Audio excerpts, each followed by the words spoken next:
Disclaimer: this video is not made to spread hate against a certain group or gender. It's a compilation of studies and people's experiences. Thank you for understanding. Now let's start with the video. Then we gave the photos to students at Fairleigh Dickinson University and asked them to tell us a story about what was going on. When Chris was taller, the adjectives used to describe him were mature and respected. When Chris was shorter than Debbie, they called him submissive, childish, weak. If that's not how you want to be judged... Sorry, I'm not into short guys. Sorry, I'm not into short guys.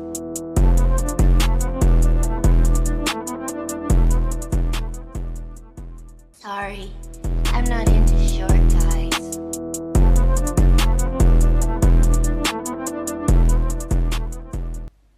Smash. Susie. Wait, what was the game? Smash or pass?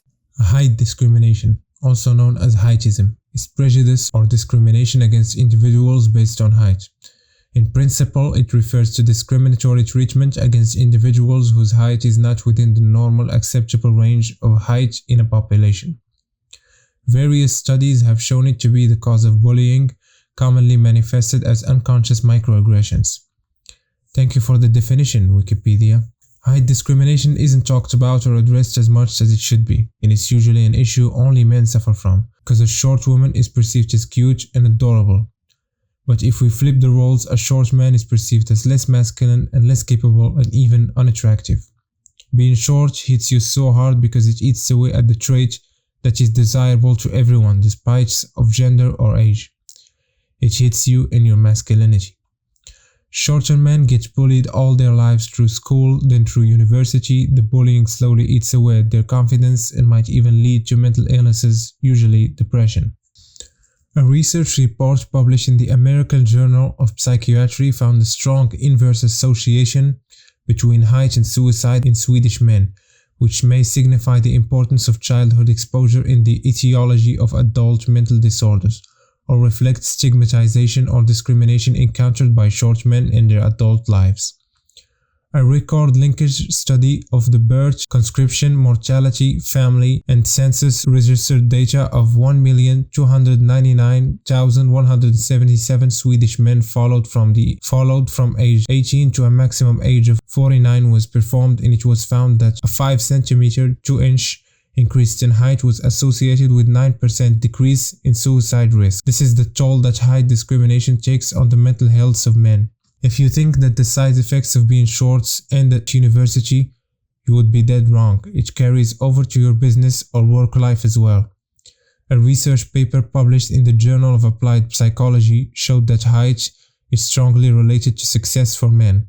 It showed that increases in height for men corresponds to increase in income after controlling for other psychological variables like age and weight. Also, some jobs require that you meet a certain height standard. If you don't meet those standards, you won't be able to get the job, even if you are just as qualified as the tall guy. Now, this portion of the video will be talking about the lie and false reality that the blue pill creates. Since childhood, we've been raised to think that looks don't matter when it comes to dating, and personality is everything. But we as humans, we don't have an X-ray vision that will allow us to differentiate who got the better personality. Since thousands of years, women used a man's appearance as a measure to see if he is a good mate for her or not. Things such as well-developed jaw, his height, his hair, his body fat levels and muscularity. Things that are indicative of high testosterone and good genes, and these measures are still used today. Nothing has changed. Also, research indicates that the human brain uses height as one factor to measure soul status and fitness.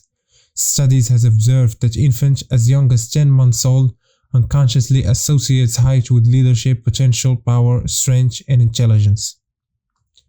What makes me hate the blue pill that it creates a false reality for men. They live in a dream, but at one point all dreamers must wake up to reality. There is no greater indicator of weakness than choosing a false reality over the truth.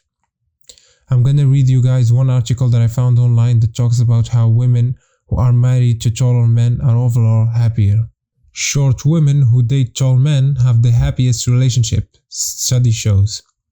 When choosing a partner, do you take into account their height, or does this not matter to you? Many girls prefer to choose guys that are taller than them, and the reason behind this has actually been studied by scientists. According to a study done in 2015 by Dr. Kita Chon from Konkuk University in Seoul, South Korea, he says that women do indeed prefer taller men. Seth reported in that Son and his group of researchers had analyzed the data they had collected from 7,850 women in a long-term population study. It was discovered that a couple comprising a taller man and a shorter woman have the happiest relationships, although it was already established that women prefer to choose tall men because of evolutionary reasons. This was the first time that the height difference in a couple has been linked to the happiness of the woman. It was suggested that taller men can give a sense of security and protect their families. As time passes, women will gradually form the perception that tall equals to safety and security, which in turn will make them happier in the relationship. What do you think, girls? You might be wondering what exactly is the ideal height for a couple to have, and based on some Chinese forums, they have come up with a formula to calculate the height. For girls, they need to take their height and multiply it by 1.09, while for guys, they should take their height and divide it by 1.09 to produce their partner's ideal height measurement. Apparently, users felt that this is just the right height gap, as the girl could rest her head on her boyfriend's shoulder and the guy could kiss her forehead easily. I also found this article that talks about height in the dating app Cupid. Many women won't date anyone under 6 foot. Chris, 5'7", 170 cm. I did an experiment on the dating app OkCupid. I originally listed my height as 5'7", and I didn't get many matches. On average, about 1 week, I sent a message to all of these matches, but only 20% replied. Then I changed my height to 6'1", and I got 3 times more matches, and I got replies 50% of the time. Unfortunately, many women in London won't date anyone under 6 foot. I can keep giving proof after proof after proof all day long. Now, I don't want this video to be taken out of context or completely crushes the hopes of shorter guys out there. You can always improve yourself by look maxing, going to the gym, chasing your dreams, and having a fat bank account. Might tip the scale in your favors, but you have to do these things for yourself. If your end goal is getting women, you are gonna feel empty and miserable by the end of it. That's it for today's video, guys. Hope you guys enjoyed it. Don't forget to like and subscribe to support the channel, and see you guys on the next one.